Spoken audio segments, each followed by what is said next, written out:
Hello, everyone. My name is Johnny, and I'm an addict. When I first heard Step 2, we came to believe that a power greater than ourselves could restore us to sanity. I thought, cool, so now we're doing religion? I almost checked out right there, because I didn't think I needed a higher power. I thought I needed better discipline, better friends, a better plug, a better system. I thought I could outthink addiction if I just tried harder. Spoiler alert, I couldn't. Step 1 wrecked me. It forced me to admit I was powerless. And I hate that word. Powerless sounds weak. It sounds like losing. But the truth, I was already losing. I kept going back to the same thing that was destroying me, knowing it was destroying me. I'd swear I was done. I'd mean it. I'd cry about it. And then 2 days later, I'd be right back in it like, this time will be different. That's insanity. Not movie insanity. Not straitjacket insanity. The quiet kind. The I'll just do a little kind. The I deserve this kind. The fuck it kind. Addiction had me convinced I was in control, while my life was slowly going to hell. And the worst part? I knew better. I knew I was burning bridges. I knew I was lying to people who loved me. I knew I was waking up every day, more anxious, more depressed, more empty. And I still went back. That's when Step 2 started making sense. It wasn't telling me to suddenly believe in some sky version of Santa Claus. It was telling me maybe, just maybe, I am not the highest authority in my own life. Because when I was running the show, it was chaos. My logic justified every relapse. My emotions ran the whole operation. And my willpower? Trash. Step 2 didn't ask me to understand a higher power. It asked me to be open to one.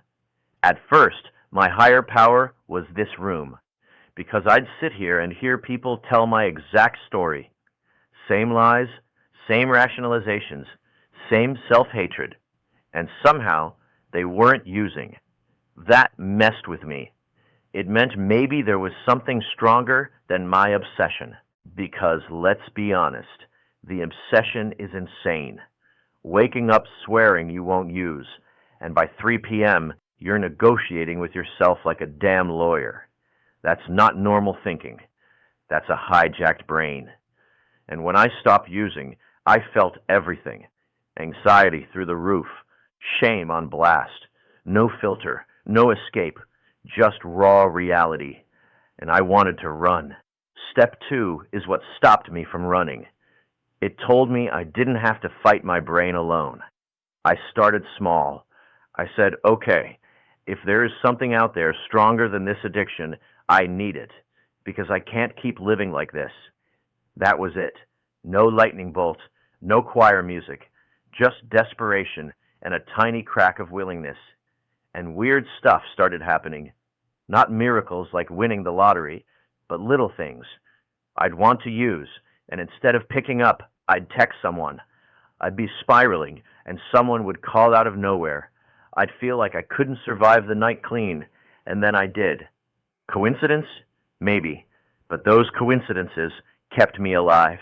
Over time, that possibility turned into trust, and trust turned into sanity. Sanity for me today isn't perfect thinking. It's interrupted thinking. It's having the thought to use and not automatically obeying it. It's feeling uncomfortable and not detonating my life over it. It's admitting I'm scared instead of pretending I don't care. Step 2 filled the hole that drugs used to fill, because when I stopped using, there was this vacuum, just emptiness. And if I didn't put something healthy there, addiction would crawl right back in, believing that I'm not alone, that there is something bigger than my impulses, bigger than my ego, bigger than my addiction. That's what filled it. And here's the real talk for anyone new. You don't have to believe perfectly. You don't have to believe traditionally. You don't even have to know what you believe in. You just have to stop believing that your addicted brain has all the answers. Because mine sure as hell didn't. Today, I stay clean because I don't rely on willpower alone. I rely on something bigger, the program, this group, a higher power I'm still figuring out. And that belief, even when it's shaky, has restored me to enough sanity to not destroy my life one decision at a time. That's step 2 for me. I am Johnny, and I'm still an addict. Thanks for letting me share. Follow the Inner Fix for real talk about mental health, addiction, and recovery, because the insanity stops when we stop running away from reality.